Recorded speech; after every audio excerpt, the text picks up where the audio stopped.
gusto namin po muna, attorney, ilatag na ninyo muna sa amin yung pertinent laws, no? Yung data privacy law natin, yung anti-wiretapping, yung kasalikuyang batas, kung anong sinasabi po nito, kung ano ang pinagbabawal, ano ang pinapayagan, with regards to sino ang maaring kumuha, saan, kailan, paano, bakit, yung mga circumstances po ng pag-video at anong mga paano pong papasok yung mga batas kung ano ang bawal at ano po ang pinapayagan. Attorney. Yes, good morning po ulit. No? Siguro nag-start from yung pinaka-basic. Kung meron tayong pinatutunayan sa ating husgado, whether ito ay pagpirma ng dokumento or merong isang krimen na pangyayari, kailangan po ay merong magtetestigo. Yung tao kung magtetestigo, base sa ating rules, kailangan ang kanyang isasalaysay sa husgado ay yun lamang mga bagay na siya mismo ang nakakaalam. In English po, ang tawag doon ay personal knowledge. Okay. Kailangan may personal knowledge ka. Either nakita mo, nadinig mo, naamoy mo, natikman mo. Or, so in this particular instance, no, if it is yung kunyari, nakasaksi kayo sa pagpirma ng dokumento o nakasaksi kayo ng isang krimen, kailangan kayo mismo ang mag-a-appear. Ngayon, kung meron po kayong video na nakunan at the same time, kayo lamang po ang pwede po makapagpatunay na yes, nandoon ako nung araw na yon at nung oras na yon. Nung nangyayari po yung insidente na ito, ay ako po ay hawak ko ang aking cellphone. Ito yung modelo ng cellphone na yan. Pindot ko yung recording function. At talagang ito pong video recording na to ay patunay na meron talagang insidente na nangyari.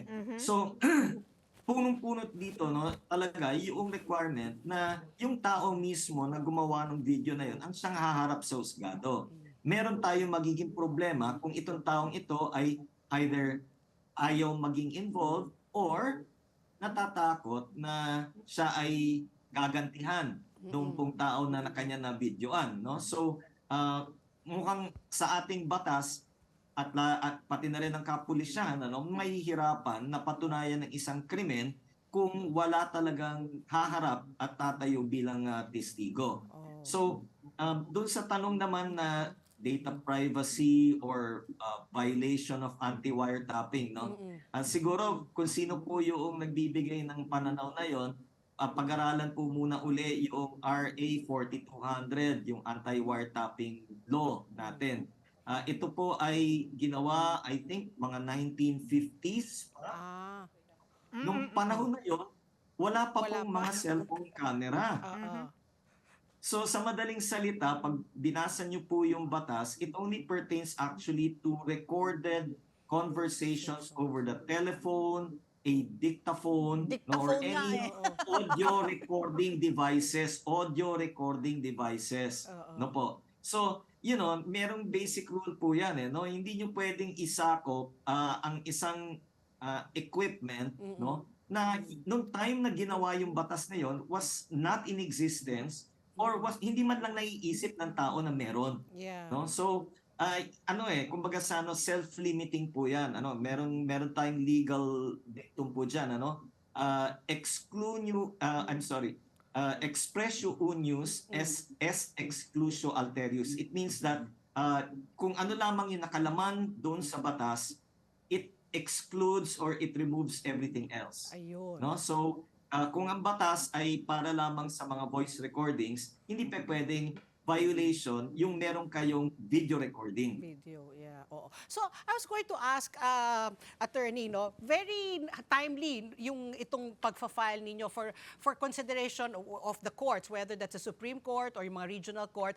Now, what is the usual process for them to be able to entertain your plea or your recommendation to allow itong mga video recordings ng cellphone or for whatever or the dash cam to allow it as evidence, no, para to still protect itong mga nakakakuha kasi nga lalo na pag ganyan, no, nalaman mo pala pulis pala dati, so may barel, baka tatangkain talaga yung buhay nila. So ano ba yung proseso? Sabi nyo nga itong yung dating wiretapping ano pa yun, in the 1950s, no? So parang obsolete na. So what will it Yes. take? Will it just take a just a ano of a judge of the justice of the Supreme Court, or kailangan sa batas talaga dadaan pa sa Kongreso? Okay, so with regard doon sa mga rules of procedure natin sa husgado at yung ano man yung makukonsider na admissible evidence, no, Supreme Court lang po talaga ang may kapangyarihan yan. Because the Supreme Court has the constitutional power of supervision over all courts, no?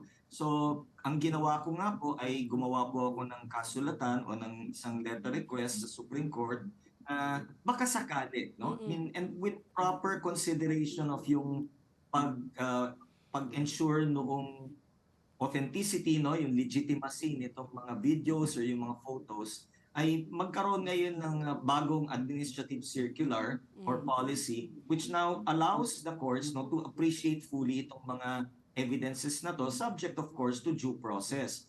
So ano pong mangyayari? The Supreme Court hopefully will come out with a new rule, no, or amending probably yung existing rule on electronic evidence natin, which is already in place. And then yung mga courts, yung mga judges will now be guided. Ano bang gagawin ko? How do I appreciate itong ganitong klaseng evidence kung ito ay lalabas, no?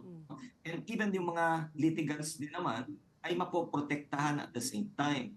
Bakit kailangan ng protection ng litigants? Kasi number one, paano natin masasabi kung itong video na ito ay legit o hindi? Yeah. Alam naman natin na pwedeng ma-edit AI yan, na. pwedeng May ma-cover AI, yan, pwedeng oo. ma-splice. Oo, no? So, Photoshop. we have to protect everybody as well, no? So I would think that there would be a need na kailangan kung pulis ang magte-testify, no? Ipoproduce dapat mismo yung video recording itself.